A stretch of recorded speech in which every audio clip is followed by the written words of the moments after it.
ಜೈ ಶ್ರೀರಾಮ್.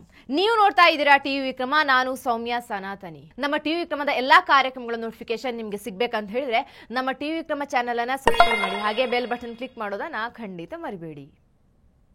ಮೊದಲು ಸಮಸ್ತ ಹಿಂದೂಗಳಲ್ಲಿ ನಾನು ಕ್ಷಮೆಯನ್ನ ಕೋರ್ತೇನೆ. ಈ ವಿಡಿಯೋವನ್ನ ಬಹಳ ಹಿಂದೆ ನಾನು ಮಾಡಬೇಕಾಗಿತ್ತು.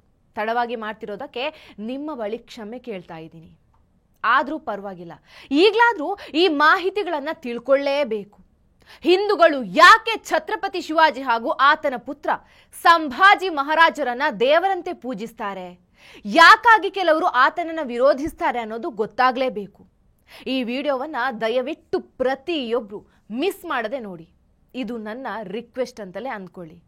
1689 ಮಾರ್ಚ್ 10 ದಖನ್ ಪ್ರಾಂತ್ಯದ ಅಹಮದ್ ನಗರ ಬಳಿ ಬಹದ್ದೂರ್ಗಢ ಕೋಟೆಯಲ್ಲಿ ಮೊಘಲರ ದೊಡ್ಡ ಸೇನೆ ಬಂದು ನಿಂತಿದ್ರು. ಅವತ್ತು ಅಲ್ಲಿ ಮೊಘಲರ ಕ್ರೂರ ರಾಜನಾಗಿದ್ದಂಥ ಔರಂಗಜೇಬ್ ಇದ್ದ. ಹಾಗೆ ಆತನ ಜೊತೆ ಅವನ ಪಾಪಿ ಮಕ್ಕಳು ಇದ್ರು. ಇಡೀ ಸೇನೆ ಅವತ್ತು ಛತ್ರಪತಿ ಶಿವಾಜಿಯ ಪುತ್ರ ಸಂಭಾಜಿ ಮಹಾರಾಜ ಅನ್ನೋ ಹಿಂದೂ ಸಾಮ್ರಾಟನನ್ನ ಸುತ್ತುವರೆದಿತ್ತು. ಮತಾಂಧ ಔರಂಗಜೇಬ ಸಂಭಾಜಿ ಮಹಾರಾಜನ ಮುಂದೆ ಒಂದು ಆಪ್ಷನ್ ಇಟ್ಟಿದ್ದ. ಒಂದು, ನೀನು ಹಿಂದೂ ಧರ್ಮವನ್ನ ತ್ಯಜಿಸಿ ಇಸ್ಲಾಂಗೆ ಮತಾಂತರ ಆಗು, ಇಲ್ಲಾಂದ್ರೆ ನನ್ನ ಕೈಯಲ್ಲಿ ಕ್ರೂರವಾಗಿ ಸತ್ತು ಹೋಗು. ಈ ಎರಡರಲ್ಲಿ ನಿನ್ನ ಆಯ್ಕೆಯನ್ನು ನಿರ್ಧಾರ ಮಾಡ್ಕೋ ಅಂದ್ಬಿಟ್ಟಿದ್ದ. ಇವತ್ತು 1 ಲಕ್ಷ ಹಣ ಅಥವಾ ಅಧಿಕಾರದ ಆಸೆ ತೋರಿಸಿದ್ರೆ ಸಾಕು, ಮತಾಂತರ ಆಗ್ಬಿಡ್ತಾರೆ. ಸಂಭಾಜಿ ಬದಲು ಬೇರೆ ಯಾರು ಇದ್ದಿದ್ರು ಕೂಡ ಪ್ರಾಣ ಉಳಿದ್ರೆ ಸಾಕು ಅಂತ ಮತಾಂತರ ಆಗ್ಬಿಡ್ತಿದ್ರೇನು. ಆದ್ರೆ ಅವನು ಹಾಗಲ್ಲ. ಅವನು ಛತ್ರಪತಿ ಶಿವಾಜಿ ಮಹಾರಾಜರ ಕುಡಿ. ಪ್ರಾಣ ಬೇಕಾದ್ರೂ ಬಿಡ್ತೀನಿ, ಹಿಂದೂ ಧರ್ಮವನ್ನ ಬಿಡೋದಿಲ್ಲ ಅಂತ ಗಟ್ಟಿಯಾಗಿ ನಿಂತು ಬಿಟ್ಟಿದ್ದ. ಮೊಘಲರ ಕೈಯಲ್ಲಿನ ಸಾವು ಅಂದ್ರೆ ಅದಕ್ಕಿಂತ ನರಕ ಮತ್ತೊಂದಿಲ್ಲ. ಆದ್ರೆ ಸಂಭಾಜಿ ಯಾವುದಕ್ಕೂ ಹೆದರಿಲ್ಲ. ಮೊಘಲರು ಚಿತ್ರ ವಿಚಿತ್ರ ಹಿಂಸೆಯನ್ನ ಕೊಟ್ರು, ಆದ್ರೂ ಕೂಡ ಜಗ್ಲಿಲ್ಲ.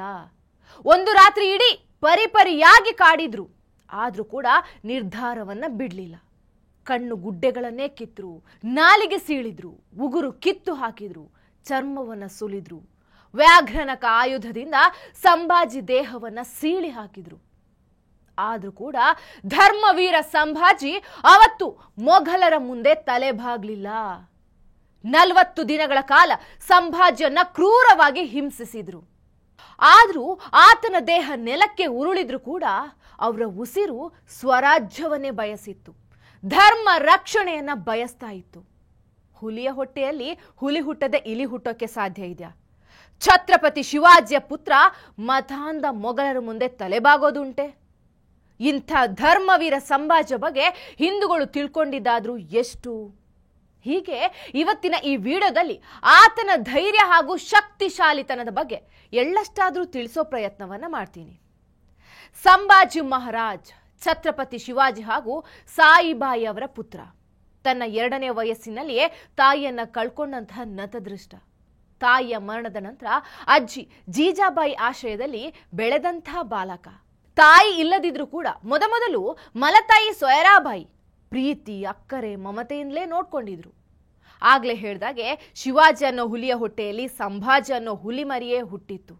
ಬಾಲ್ಯದಿಂದಲೂ ಧೈರ್ಯವಂತನಾಗಿದ್ದ ಸಂಭಾಜಿ ವಿದ್ಯೆಯಲ್ಲೂ ಕೂಡ ಚುರುಕಾಗಿದ್ದ. ಸಂಸ್ಕೃತದಲ್ಲಿ ಪಾಂಡಿತ್ಯವನ್ನ ಸಂಪಾದಿಸಿದ್ರು. ಜೊತೆಗೆ ಇತರ 8 ಭಾಷೆಗಳ ವಿದ್ವಾಂಸರಾಗಿದ್ರು. 1666ರಲ್ಲಿ ಸಂಭಾಜಿ ಯೇಸುಬಾಯಿಯನ್ನ ವಿವಾಹ ಆದ್ರು. ಹಾಗೆ ನಂತರ ದಂಪತಿಗೆ ಶಾಹು ಅನ್ನೋ ಮಗ ಕೂಡ ಹುಟ್ಟುತ್ತೆ. ಜೂನ್ 6, 1674ರಂದು ಶಿವಾಜಿ ಮಹಾರಾಜರ ಪಟ್ಟಾಭಿಷೇಕದ ಸಮಯದಲ್ಲಿ ಸಂಭಾಜಿಯನ್ನ ಸಾರ್ವಭೌಮ ಮರಾಠ ಸಾಮ್ರಾಜ್ಯದ ರಾಜಕುಮಾರ ಅಂತಲೇ ಘೋಷಿಸಲಾಗುತ್ತೆ. ಅವತ್ತು ಶಿವಾಜಿಯ ಪಟ್ಟಾಭಿಷೇಕ ಸಮಾರಂಭದಲ್ಲಿ ಭೇಟಿ ನೀಡಿದ್ದಂಥ ಗಣ್ಯರು ಸಂಭಾಜಿಯ ಕುಶಾಗ್ರಮತಿ, ಬುದ್ಧಿವಂತಿಕೆ, ವ್ಯಕ್ತಿತ್ವ ಮತ್ತು ಎಲ್ಲದಕ್ಕಿಂತ ಮುಖ್ಯವಾಗಿ ಅವರ ನಮ್ರತೆಯ ಬಗ್ಗೆ ಬರೆದಿದ್ದಾರೆ. ರಾಜಕುಮಾರನಾಗಿದ್ದಂಥ ಸಂಭಾಜಿ ತನ್ನ 16ನೇ ವಯಸ್ಸಿನಲ್ಲಿ ರಾಮನಗರದಲ್ಲಿ ಮೊದಲ ಯುದ್ಧವನ್ನ ಮುನ್ನಡೆಸಿದ್ರು. ಹಾಗೆ ಅದರಲ್ಲಿ ಗೆಲುವು ಕೂಡ ಸಾಧಿಸಿದ್ರು. ಇದು ಅವರ ಆರಂಭಿಕ ಜೀವನ. ಆದ್ರೆ ನಂತರದ ದಿನಗಳಲ್ಲಿ ಶಿವಾಜಿ ಆಸ್ಥಾನದಲ್ಲಿ ನಡೆದಂಥ ಒಂದಷ್ಟು ರಾಜಕೀಯದಿಂದ ಸಂಭಾಜಿ ತಂದೆಯಿಂದ ಬೇರೆಯಾಗ್ಬಿಟ್ಟಿದ್ರು. ಶಿವಾಜಿಯ ಸಾಮ್ರಾಜ್ಯವನ್ನೇ ಬಿಟ್ಟು ಔರಂಗಜೇಬನ ಸೇನಾಧಿಪತಿ ದಿಲೇರ್ ಖಾನ್ ಜೊತೆ ಸೇರ್ಕೊಳ್ತಾರೆ. ತನ್ನ ಪ್ರೀತಿಯ ಪುತ್ರ ತನ್ನದೇ ಶತ್ರು ಹಾಗೂ ಮತಾಂಧರ ಜೊತೆ ಸೇರ್ಕೊಂಡಾಗ ಶಿವಾಜಿ ಮಹಾರಾಜರಿಗೆ ಅತ್ಯಂತ ಬೇಸರ ಆಗಿತ್ತು.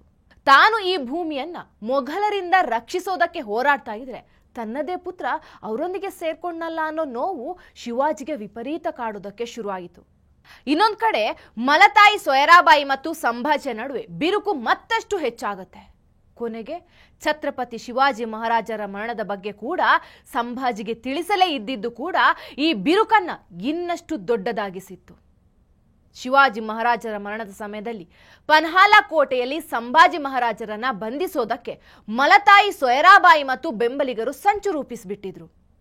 ಶಿವಾಜಿಯ ನಂತರ ತನ್ನ ಪುತ್ರ ರಾಜಾರಾಮ್ಗೆ ಪಟ್ಟಾಭಿಷೇಕ ಮಾಡಬೇಕು, ಅವನನ್ನ ಈ ಮರಾಠರ ಚಕ್ರವರ್ತಿ ಮಾಡಬೇಕು ಅನ್ನೋದು ಆಕೆಯ ಬಯಕೆಯಾಗಿತ್ತು. ಆದ್ರೆ ಈ ನಿರ್ಧಾರಕ್ಕೆ ಸ್ವತಃ ಸೊಯರಾಬಾಯಿಯ ಸಹೋದರ ಹಂಬಿರಾವ್ ಮೋಹಿತೆಗೆ ಕೂಡ ಇಷ್ಟ ಇರಲಿಲ್ಲ. ಯಾಕಂದ್ರೆ ಸಂಭಾಜಿಯ ತಾಕತ್ತು ಏನು ಅನ್ನೋದು ಅವರಿಗೆ ಚೆನ್ನಾಗಿ ಗೊತ್ತಿತ್ತು.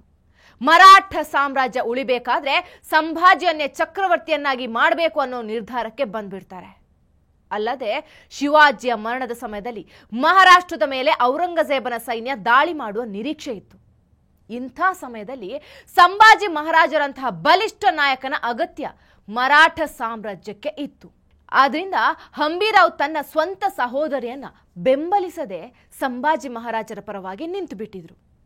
ಅಂತಿಮವಾಗಿ ಸಂಭಾಜಿ ಮಹಾರಾಜರನ್ನ 1681ರಲ್ಲಿ ಮರಾಠ ಸಿಂಹಾಸನದ ಮೇಲೆ ಕೂರಿಸ್ತಾರೆ. ಅಲ್ಲಿಂದ ಶುರುವಾಗೋದು ಸಂಭಾಜಿಯ ಪರ್ವ. ಸಂಭಾಜಿ ಮಹಾರಾಜರು ತಮ್ಮ ಅಲ್ಪಾವಧಿಯಲ್ಲೇ ಇಡೀ ಹಿಂದೂ ಸಮಾಜ ನೆನಪಿಟ್ಟುಕೊಳ್ಳುವಂತೆ ಮಾಡಿಬಿಟ್ಟಿದ್ರು. ಪ್ರತಿಯೊಬ್ಬ ಹಿಂದೂವು ಅವರಿಗೆ ಕೃತಜ್ಞರಾಗಿರ್ಬೇಕು.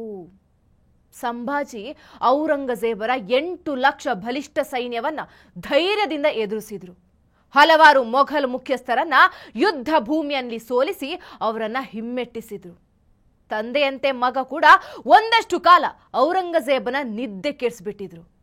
ಹೀಗೆ ಬದುಕಿರುವವರೆಗೂ ಕೂಡ ಮೊಘಲರನ್ನ ಕಾಡಿದಂಥ ಸಂಭಾಜಿ ಹಿಂದೂ ಧರ್ಮ ರಕ್ಷಣೆಗೆ ಪಣ ತೊಟ್ಟಿದ್ರು. ಮೊಘಲರಿಂದ ಅನಿವಾರ್ಯವಾಗಿ ಇಸ್ಲಾಂಗೆ ಮತಾಂತರಗೊಂಡಿದ್ದಂಥ ಸಾಕಷ್ಟು ಹಿಂದೂಗಳನ್ನ ಸಂಭಾಜಿ ವಾಪಸ್ ಹಿಂದೂ ಧರ್ಮಕ್ಕೆ ಕರ್ಕೊಂಡು ಬಂದ್ರು. ಕೊನೆಗೆ ಮೊಘಲರ ಚಿತ್ರಹಿಂಸೆಯ ನಡುವೆಯೂ ಕೂಡ ತಾನೆಂತ ಧರ್ಮವೀರ ಅನ್ನೋದನ್ನ ಸಂಭಾಜಿ ತೋರಿಸ್ಬಿಟ್ಟಿದ್ರು. 40 ದಿನಗಳ ಕಾಲ ಹಿಂಸಿಸಿ ಸಂಭಾಜಿಯ ದೇಹವನ್ನ ಕತ್ತರಿಸಿ ಭೀಮಾ ನದಿಗೆ ಎಸೆದು ಬಿಟ್ಟಿದ್ರು. ಇದು ದೇಶ ಕಂಡಂಥ ಧರ್ಮ ವೀರನ ಕಥೆ. ಟಿವಿ ವಿಕ್ರಮ, ದೇಶ ನಿಮ್ಮ ಕೈಯಲ್ಲಿ. ಈ ಕಾರ್ಯಕ್ರಮ ನಿಮಗೆ ಇಷ್ಟ ಆಗಿದ್ದಲ್ಲಿ ಲೈಕ್, ಶೇರ್ ಹಾಗೂ ಕಮೆಂಟ್ ಮಾಡಿ. ಟಿವಿ ವಿಕ್ರಮದ ಕಾರ್ಯಕ್ರಮಗಳನ್ನು ನಿರಂತರವಾಗಿ ವೀಕ್ಷಿಸಲು ಸಬ್ಸ್ಕ್ರೈಬ್ ಮಾಡಿ, ಬೆಲ್ ಐಕನ್ ಒತ್ತಿ.